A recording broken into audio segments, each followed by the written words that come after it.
The Cascadia subduction zone is a 600-mile-long fault off the Oregon-Washington coast capable of producing a magnitude 9 earthquake. No question about the likelihood of it. Oregon State University marine geologist Chris Goldfinger has been studying the fault for decades and recently found distinct differences in different sections of it. People are even starting to call this the creeping section, the part that isn't stuck. He found some sections are gradually creeping or slipping, releasing energy as they go. He calls those areas of the fault unstuck. Lincoln City is kind of right in the middle of the unstuck patch, so it could be that Lincoln City gets a bit of a break. But he also found other sections that are very stuck. In other words, they haven't moved in a long time, so when they finally do break, they will break hard. It has the effect of just being a bigger earthquake for places that are close to them. Goldfinger says one stuck section stretches from Astoria down to Netarts Bay, another from roughly Newport down to Florence. The section in between is the creeping section.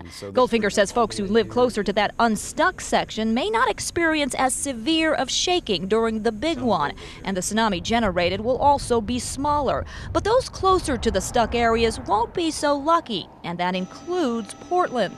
Portland is pretty much on the fully locked patch.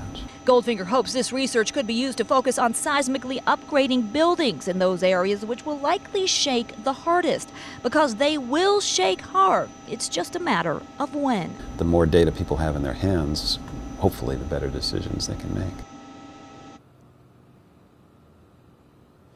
Now, as for when that fault will break, Goldfinger says there's a roughly 30% chance a mega quake will strike our area in the next 50 years.